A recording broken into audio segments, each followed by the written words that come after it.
Honestly, I'm more upset with myself because do you know all those whiny gamer boys that are upset at the game for doing things unconventionally?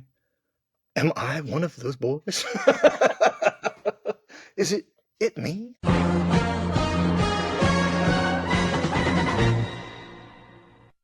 What's going on, everyone? Welcome to our The Last of Us recap and reaction. I am Phil, alongside with Joe. Hey Phil, what's up? I'm good. You seem upset. I'm very upset. Not as upset as I was last night after watching the season 2 finale of The Last of Us. Also, we should say, finally getting this right, spoilers for all of season 2, all of season 1, and uh, Last of Us Part 1 and Part 2 up to this point in the game. Right. So, But before that, one non-spoilery thing is this. I'm upset. I mean, I think that's a spoiler. I mean, read into it what you will. I mean, until I spoil it. But yeah, I'm upset. Are you upset? I mean, I was mm, No, you were prepared. not. You've had years to get this. Yeah, I was gonna say, like, I've had years to digest Yeah. all of this, and I knew certain things were coming, Okay. and well, we'll get to it in the recap. Yes, because at the end of this, I want to know. I'm going to ask you specifically how you felt at the end of the game when you got to this point in the game, which is not the end of the game. It's not even the end of the game. It's not even close to the end of the game. This is season 2, episode 7, Convergence. It starts with a walkie-talkie. On the walkie-talkie, we hear someone talking to Jimmy K. And the woman says on Isaac's orders, go silent and call your boats back. I turned on my closed captioning so I could find out what they were saying, because it's hard to hear what they were saying because there was so much screaming going on in the other room. But is Jimmy K important? I mean, he's not now important, but is he like a mark? Is he going to be the star of the franchise in season 4? I mean, I can neither confirm nor deny All right. his involvement in season 4. But yeah, I turned on my closed captioning for that, and so to get the Jimmy K sweet information, and it's useless. Anyway, Dina screaming, arrow, leg. Jesse's taking it out. She got that arrow caught in her leg in episode 5. Yes. And Jesse's pulling it out. And he's doing the pushing it through. Like not pulling it out, pushing it through. That's got to be the method for every arrow or bolt attack, right? Like you never pull it out. You got to keep it going. Well, yeah, because the generally the pointy end is barbed, so like pulling it out would like do more damage. So you push it through, if you can push it through. That is. It's so brutal. Just the idea of like, well, we're gonna go out, we're gonna keep going. We're gonna act like it went harder and faster and just push it all the way through. But yeah, that's brutal. So she's screaming because of that, and Jesse offers her alcohol or he sterilizes whatever he's about to use. And then he offers it to Dina, and she refuses it. And he's watched all the movies and TV shows that have given him the clues, because he doesn't say so now, but he figures out that she's pregnant. Yeah. So I guess in terms of movies and TV shows that he could have watched, how much media do you think they have in Jackson? Well, they had that copy of The Goodbye Girl, right? Somebody pregnant in there that gets shot with an arrow too? Right. Yeah. I'm sure they had all seasons of Three's Company and Small Wonder. And that's it. And The Goodbye Girl. That's the full video library. Plenty. Yeah. That's why no one was excited about movie night. What if you go to movie night and it's the same movie every week and everyone's just reciting every line, just like zombies. Ellie is then banging on the door outside. Some time has passed and she's banging on the door. She comes in. Jesse says that Dina's in the dressing room. This is Ellie returning from the hospital, where she, and when she sees Dina, she confirms that she was in the hospital and she killed Nora, or beat Nora.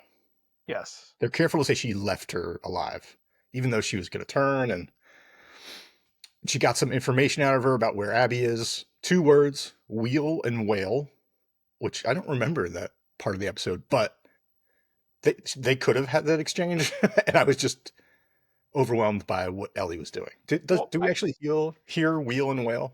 I don't think we actually hear that in the episode 5. It's deeper into the beating that we don't Yeah, get to we see. cut away before she says it. Right. And Ellie talks about, as Dina's like cleaning the scratches on her back, Ellie talks about how easy it was to do the beating and how she just kept going and kept hurting her. And she has a look on her face. And at first I was like, oh, she's afraid of herself or afraid of how far she can take it, or does she like it? I couldn't figure it out at first, but in the end, I thought it was more, she was unhappy with this side of her, right? Or did you see it differently? I don't know. I guess more just I guess yeah, unhappy with like what she's capable of. Yeah. Yeah. At this point, Ellie decides to tell Dina about the Fireflies, about what Joel did in the Firefly hospital where he killed everybody. And I was surprised how upset Dina was. I don't know why I'm surprised by their reactions in this scene, but Dina being as upset as she's kind of cold for a moment. And then her reaction is, we need to go home. It's almost like before where she was saying like, I'm with you, whatever you want, I'm on your side. Let's move forward. Here, she's like, she's calling the shots, and the shot is, we're leaving. Yeah. Get your shit or go.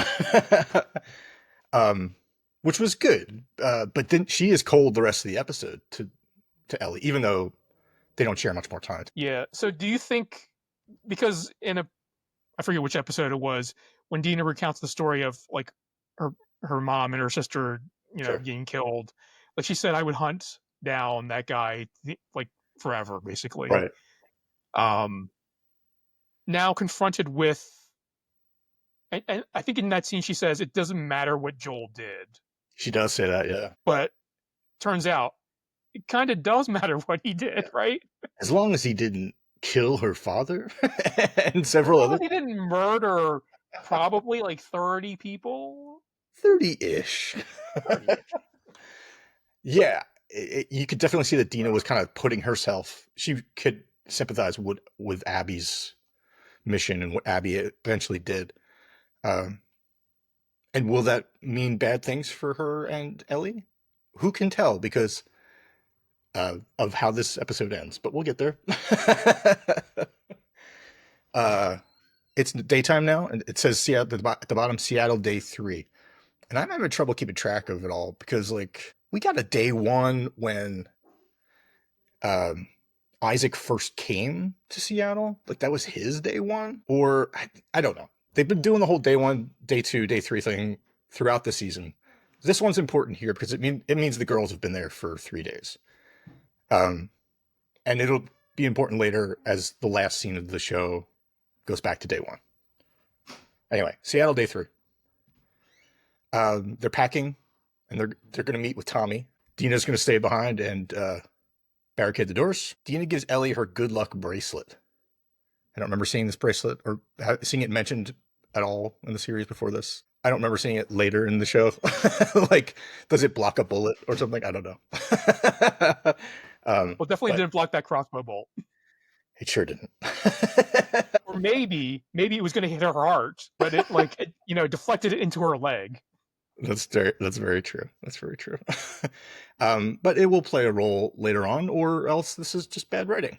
I can imagine it's that. So I'm looking forward to finding out what's going on there. They can cut to the next scene, and it's Jesse and Ellie walking through Seattle, and it looks amazing. They did a great job with this. Like we've seen pieces of Seattle before, where it's just run down and overgrown with nature. It's beautiful. They did a great job in these next few scenes where they're traveling. So enjoy that as they're going. In their walk and talk, Jesse talks about how he found them. How he found Shimmer first, and he and Tommy then started searching buildings, and they separated to cover more ground faster, and that it wasn't easy. Like, it took them a long time to find them.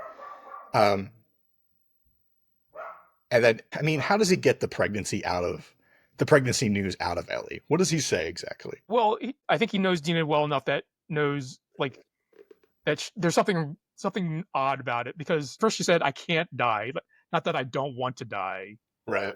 The second was refusing the drink, where she would never refuse a drink.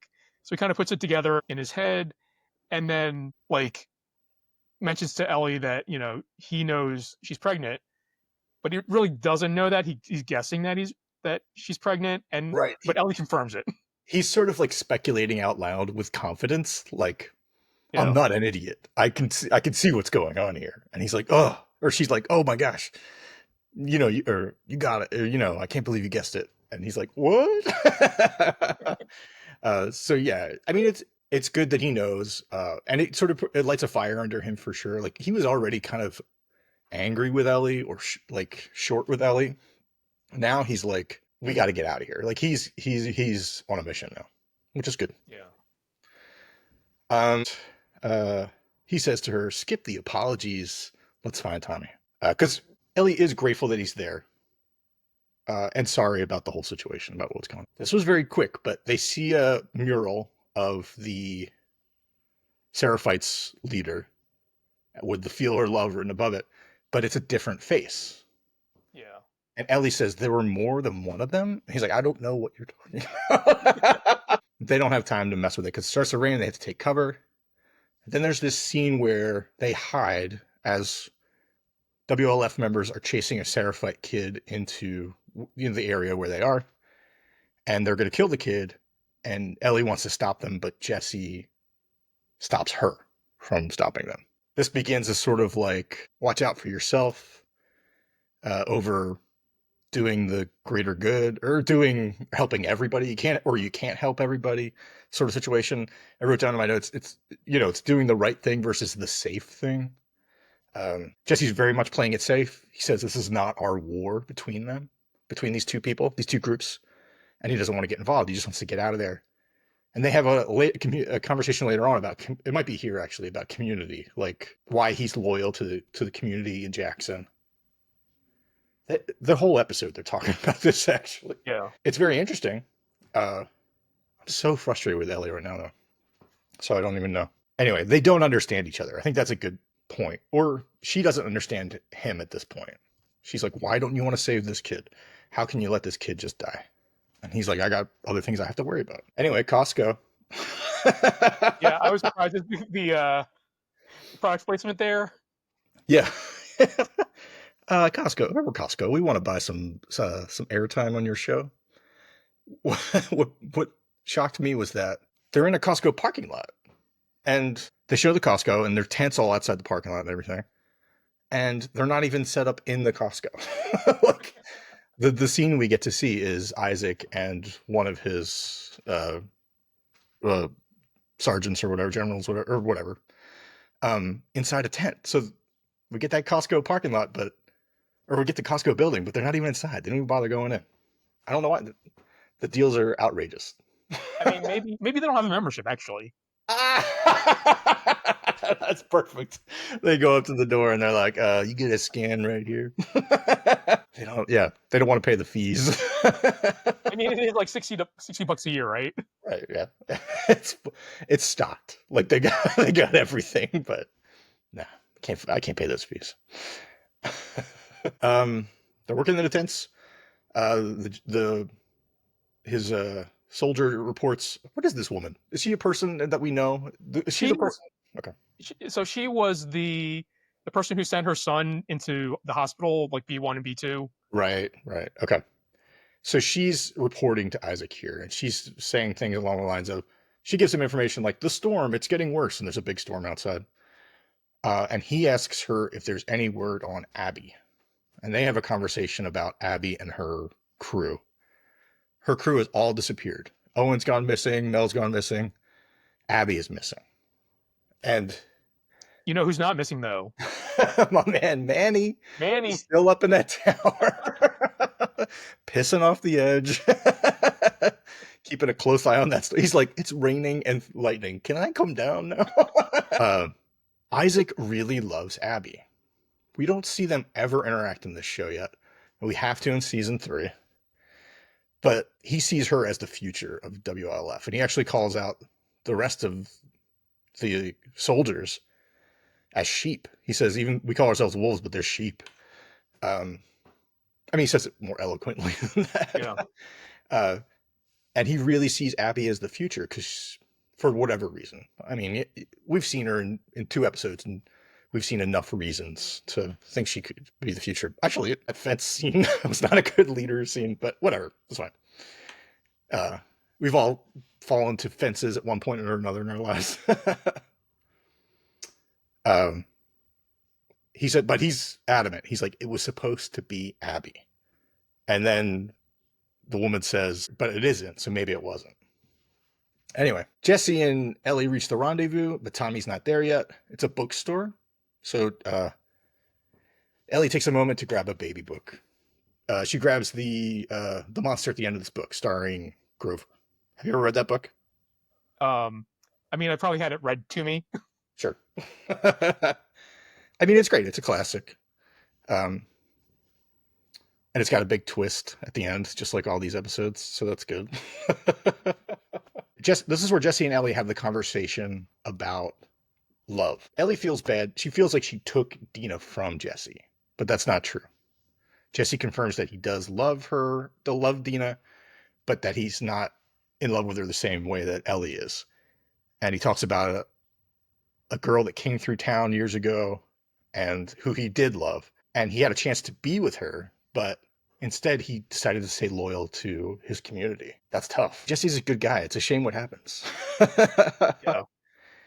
I would like to think I could do that, but yeah, that's tough. Yeah, I don't know. Yeah, I mean, if you take what he's talking about at face value and then you kind of look at all of his other choices and even choices that he talks about making in this episode, like it's always towards the good of Jackson. Jackson, yeah. Their conversation is interrupted by by a radio that says there's a sniper nearby, and then Jesse automatically knows that it's Tommy. Did they find Tommy and Tommy's taking shots at them, or is Tommy trying to distract them? Like, in the game, are you with Jesse at this point, or are you with somebody else? You are with Jesse. So I think it goes down similarly in the game where you are trying to find Tommy at this point in the game, and I believe it is like they hear about a sniper, and Jesse immediately thinks it's Tommy. Yeah. Ellie does not. Oh, she doesn't. She says it's not. Well, not that it's not, but it's similar to what happens in the show, where she's like, you don't know that it's Tommy. Yeah. But the part where she says you don't know that it's Tommy comes after she's looking through her binoculars and sees the wheel and the whale, I think. Right. She sees the Ferris wheel and the whale at the aquarium, and her Detective Joel skills are off the charts at this moment. And later on, we'll see them in full effect too. So she's so focused in on it that she decides at this point to choose revenge over Jackson, over Jesse, over Tommy, and kind of over Dina too, which is a little messed up. Like, I know she's been so dedicated to this mission, but so much has changed since the mission started. Like, confirmed girlfriend, confirmed baby. Like, that's enough, right? Like, I don't know. So I was a little disappointed in her taking this path, but they split here. They go their separate ways. And Jesse says something like, I hope you make it. Or, I hope you don't die or something. Classic Jesse. Well, I think it's interesting because even before they left for Seattle, Dina was like, if you go alone, you're going to die out there, because she's not thinking about like all the other things that she needs to pack besides guns and ammo. Right. And like, I think Jesse kind of just hammers home the point that like, you're going on your own. Like, you're going to make stupid decisions. You're going to die. Yeah. Ellie doesn't believe that though. But we'll find out in a few years. As they go their separate ways, we join Ellie by the shore. She's by the water. Just as a reminder, it's storming, it's crazy. The waves are going, the boats are all over the place. As she's approaching, she sees a boat that she wants to take. I guess it'll be faster, but I was like, you're an idiot. What are you doing? just hoof it. But she hides when she sees people coming. I thought at first that it was going to be Abby that she saw, because she pulls out her gun like she's ready to kill these people. I mean, I guess she would have been ready to kill anybody at this point, but I don't know. Turns out to be Isaac and a bunch of his men, and there's a bunch of other boats coming. And we see them load up and head towards, in the opposite direction of the Ferris wheel. Ellie then sneaks onto a boat and heads towards the Ferris wheel, which is great. But it doesn't work out. What's the budget on this scene? Like, this happens in the game, right? This next part doesn't happen in the game. Really? I'm surprised Yeah. they put it in then. Because, okay, this is a giant wave Yeah. that basically comes up and knocks her around, and it cuts to black, and she wakes up on an island. But none of that. Wait, how do you end up on the island, or does that come later? You don't end up on the island. Yeah, that checks, because it doesn't really make sense in this game why she does.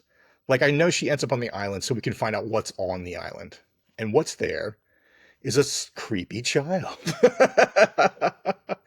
She wakes up on the island and there's a kid looking at her, and the kid runs into the woods. Ellie goes after her, and it turns out to be a bunch of seraphites. They drag her up the hill. There's a noose waiting. They just have nooses ready to go.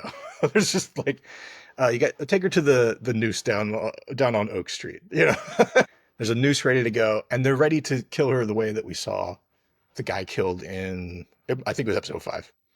And she's bugging out, and we know she's not going to die here, but it's still pretty weird. And it's that kid is basically like gives the thumbs. She gives like a bleh, and they're about to do it, but then they get distracted by a whistle and an explosion, and they decide to let her go, which is weird. All of it is weird. All of it doesn't seem right, because then Ellie just gets right back on the boat and heads back towards the wheel. Like, that whole 5 minutes, like you saying that's not in the game, checks out, because all it does is say there's an island. And as she's driving away from the island, we see an explosion on the island. So we know that that's where the fighting's taking place. It tells us that information, which might be important information, but the way we get it is so... Yeah. So not feeling that for me. But anyway, she gets on her way, and that's good. She gets to the aquarium. She climbs up on the roof in a very video game way. Like, she's like, I'm going to use that bucket to climb on that box. I saw it. I was like, oh, okay, yeah. And she enters through a skylight. Inside there's basically cots and stuff set up, like people have been sleeping there. She starts to make her way through the aquarium, and she comes across something. Someone has been cleaned up, like medically. Like there's blood and gauze and instruments.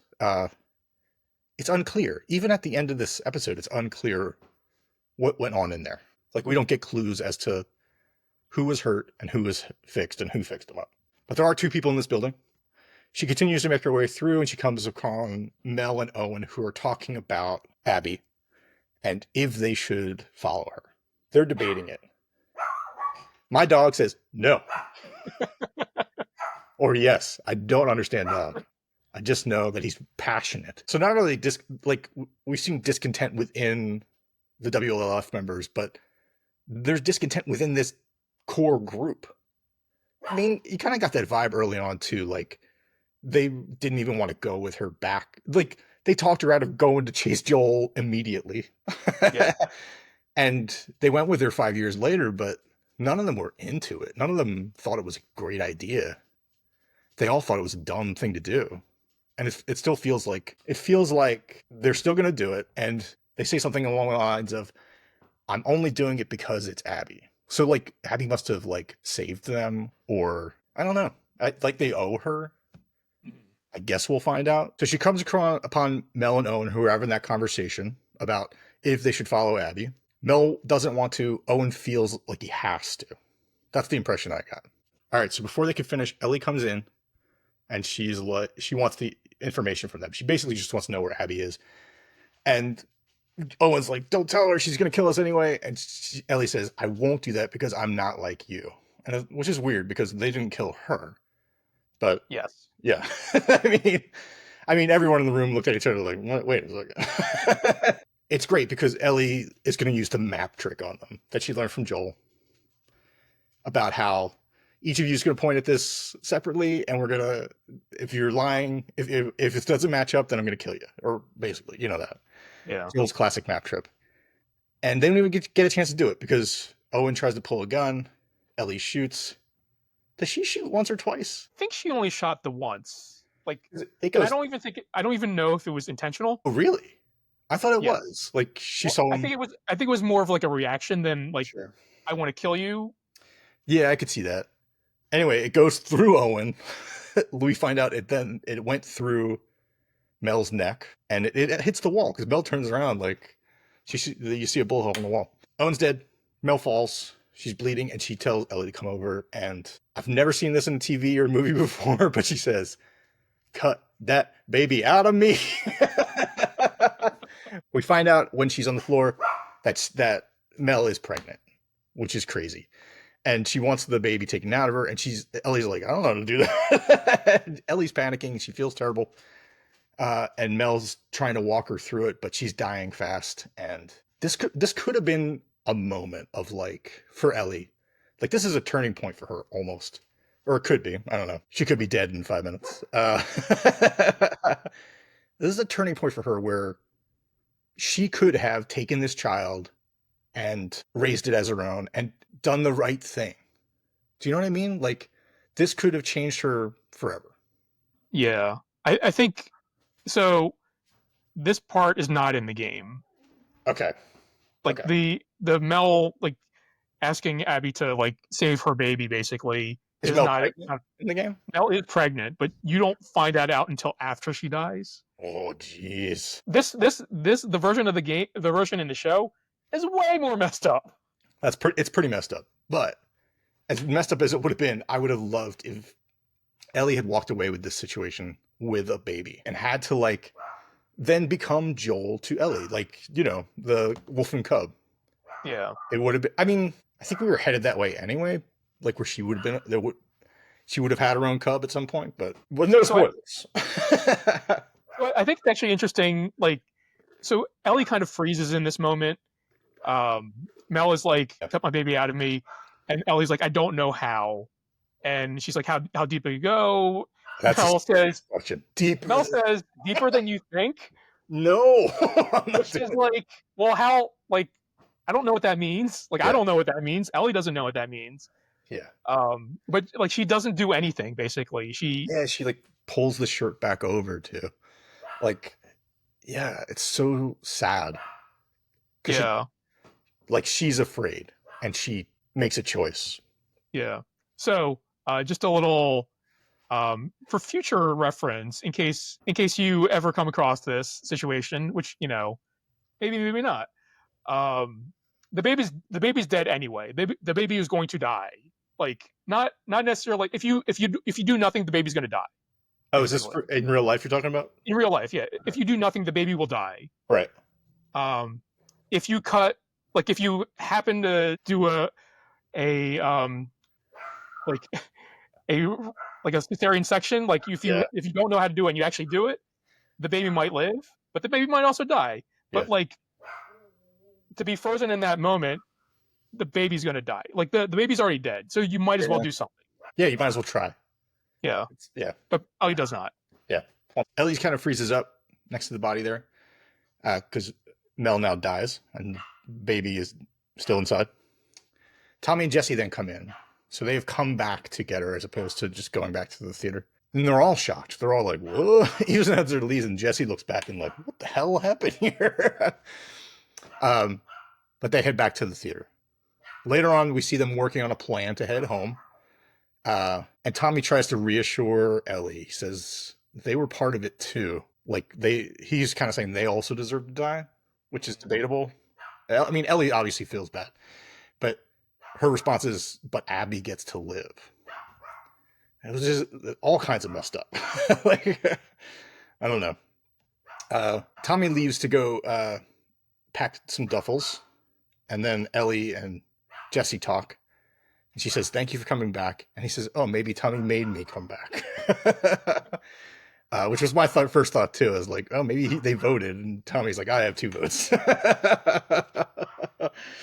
But it's great because this is like the last thing he says. But he says, "I knew if I was missing that you would set the world on fire to save me." It's really beautiful. Like it's true. Like she would do it. And it's nice that he knows it, even after everything they've been through in the past couple of days. Even finding out that way back when they did the vote, he voted against her going. which we knew, right?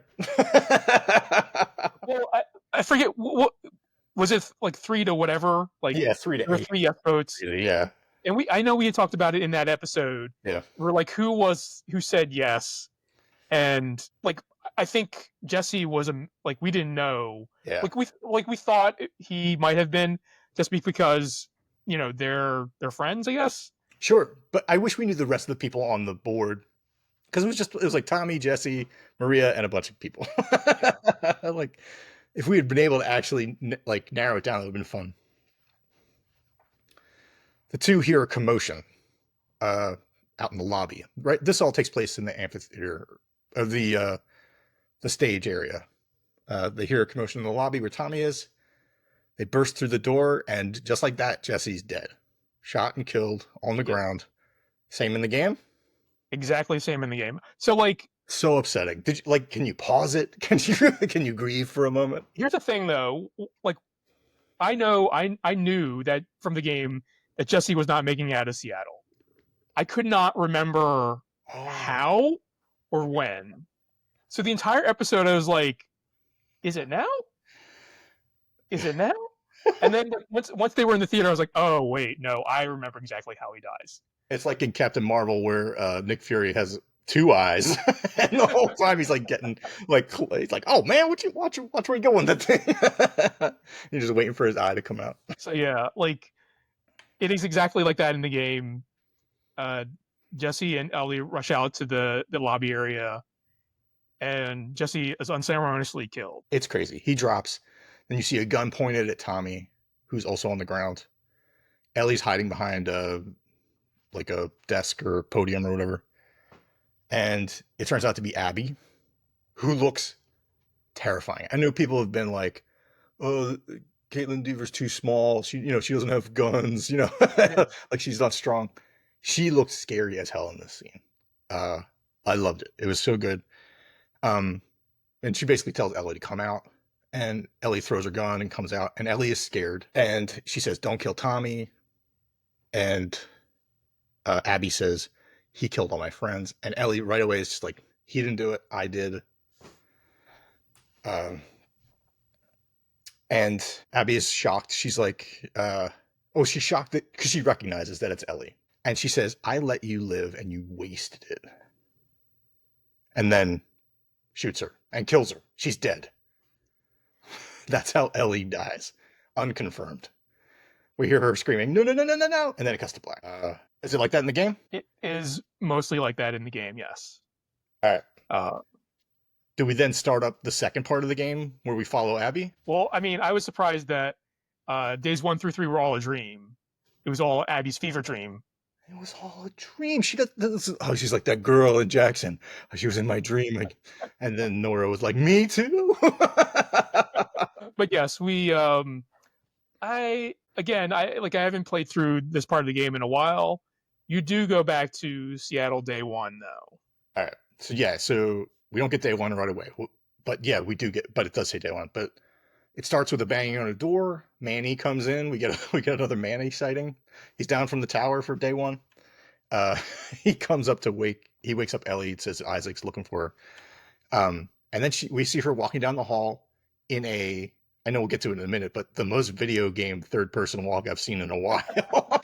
Like that shot is just straight like. Then they did the Hitman movies. I know there were certain scenes where it was like exactly how Hitman walks in the games, and I was like, oh, they're doing it here too. But then we see her looking out over a stadium that's filled with farms and tents. It's a real Costco parking lot. I mean, they don't need a membership to get into that stadium, so I got season passes for life. I got that lifetime membership. And then it says Seattle Day 1 at the bottom, which I mean, it's implying pretty clearly that we are now going to see these 3 days from her perspective, which is great. But part of me is like, Ellie dead. This is how Ellie dies. And then season 4 will be Abby walking around with Ellie's head trying to find a doctor that can save the human race. I mean, I'm not I don't hate that. Like, I would watch that, but part of me is like this roller coaster of I killed you, you killed me, we killed each other.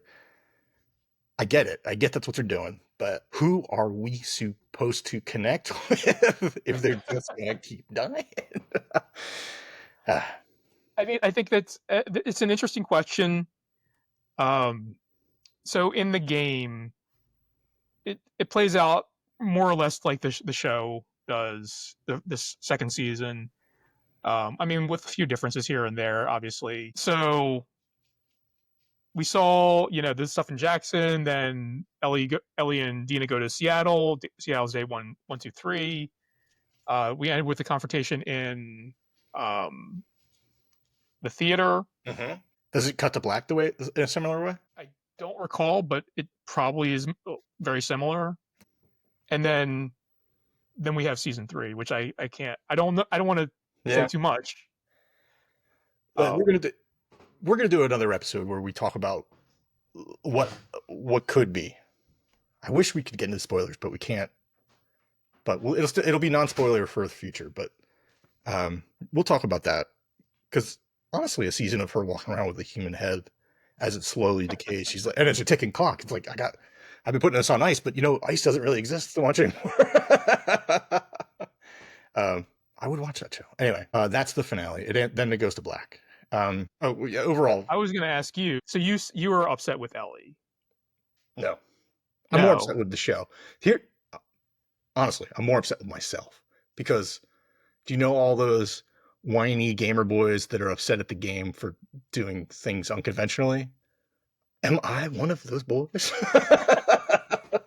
Is it me? No.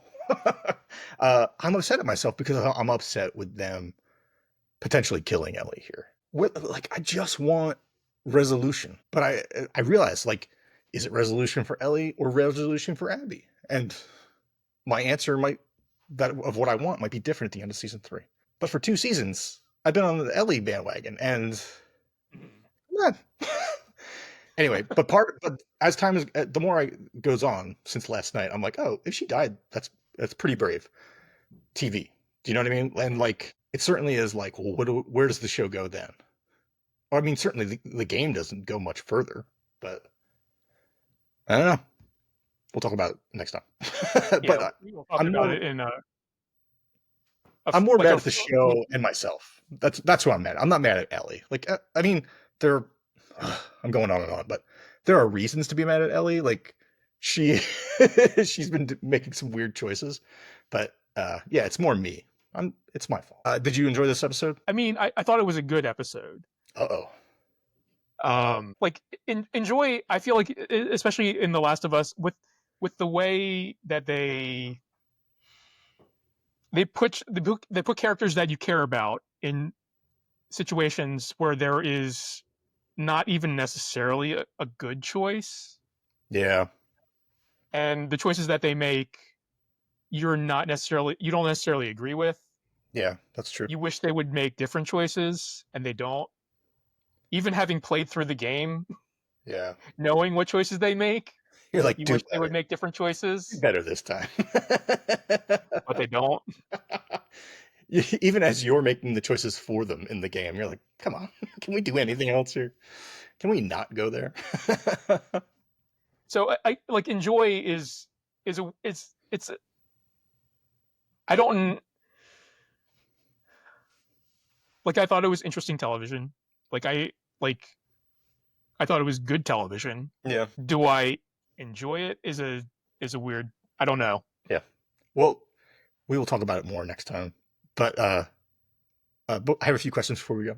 What was the most video game moment of this episode? It is hard to say because I was thinking about this, and I feel like a lot of it is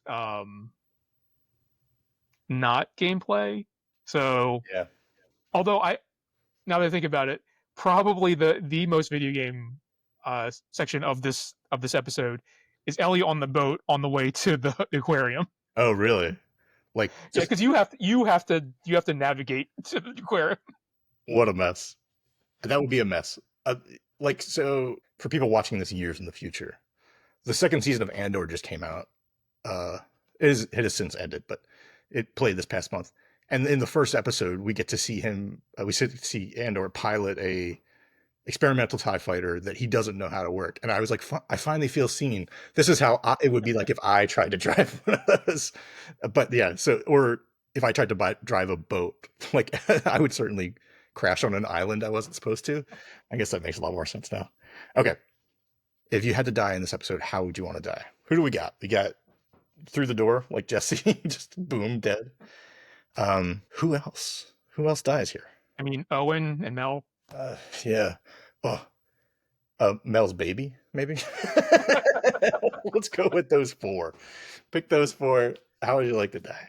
Okay, so, I mean, I think Jesse, like, breaking these down, dying like Jesse, like you're hopped up on adrenaline, you're walking through a door, thinking you're going to save somebody, instantaneously dead. Doesn't even know he's dead. He's just dead. It's not a bad death. It's not bad. Yeah. Even though he got shot in the face, it still looked pretty good. His mother could still bury him if he still had a mother, and they still buried people there. Owen, was he shot in like the gut area? Like where did he get shot? Higher, because I don't remember. But it was the same bullet, so like yeah, it wasn't like Ellie went like pow pow pow pow, like she got real low and shot it on an angle. But he dies pretty quickly. Also, he does. Like he does not make a peep later. Yeah. So yeah, he goes pretty quick too. And he goes same way. He's trying. He's confident. He's gonna be a hero. He's gonna save the day. Yeah. Not so fast. So Mel is probably the worst death of this episode. Like begging for bleeding out. Yeah. Bleeding out slowly, like trying to talk to your killer to save your baby. And then raise it Catholic. Get it baptized. What if the person that killed you had all these demands for them? I want a healthy diet, no McDonald's, just gotta take care of them right. Only organic foods. Only organics, yeah. No gluten-free. Mel's baby, though, doesn't even know what's going on. Doesn't even know what's going on. Just slowly drifts away, I would imagine. Yeah, probably. Yeah. Oh, I don't know. How does it work? Starves to death? How do babies die if the mother dies? Yeah, I don't know that much about that. So yeah, I would assume like you're just not getting any like nutrients. So I guess you would like slowly starve to death. That sounds brutal, actually. I mean, depends on how slow it is. Yeah. And honestly, like I don't remember when I was young, so like if I was even younger, would I even know? Yeah. So maybe the baby. I'm gonna pick baby. I'm glad we could get real morbid right at the end. Right at the end of the season. You know what? I want to die like that baby. Seems like the best way to go. Yeah. On window watch this week, I only have one. It's the window she drops in at the aquarium. She comes through the skylight. There might have been more, but I didn't really notice because this was a tense episode. It was. But window watch will continue next season. Yeah. So let me ask you this: did it feel like a season finale to you? Oh, sure. Yeah. I mean, that's a juicy cliffhanger. It's a big cliffhanger. Yeah. Because what's gross about it is that we really won't find out the answer to that cliffhanger, not just for another year and a half, but for the whole third season. Like, we won't find out the answer to this probably until the, 7th, 8th episode, something like that. And that's really upsetting. Yeah. I mean, I think it's interesting. And I think we'll talk about this when we do like our kind of recap of season 2, and then we'll look forward to season 3. Yes. So I will hold off on that for now. Okay. You have a whole week to figure out how you're going to talk about it without ruining it for everybody.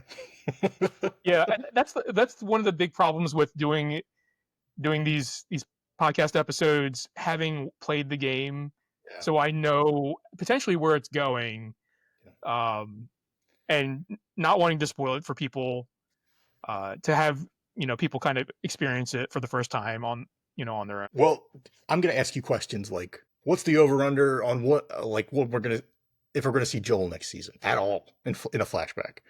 What's the over/under that we're going to see Ellie at all because we barely saw Abby this season. If they're flipping it, then what is Ellie? Does she get the next couple of years off?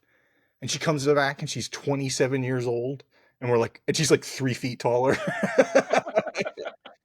I'm gonna come up with some questions for you, hopefully, from someone who doesn't know anything perspective. Hopefully. Okay. All right. Any final thoughts on this last episode of the season? I mean, I kind of hinted last episode, but I'm a little glad it's over. It's been an emotional roller coaster. I'd agree. And I want closure. And this episode made me feel like we're not going to get. Not only are we not going to get it now, but we may never get it. So I'm a little frustrated. Well, if you are also similarly frustrated, let us know in the comments below. Yeah, scream it out. Give your frustrations to us. I mean, I would love to hear what people thought about this episode, especially if you haven't played the game. If you have played the game, try to stay away from anything that happens in the back half of part 2. Don't spoil this for us. Yeah. But let us know what you thought. We will be back next week for a season 2, I guess, recap, and then a look towards season 3, which will be in maybe a year or 2. You don't know. But for now, thanks for watching, and be sure to like and subscribe, and we will catch you guys next time.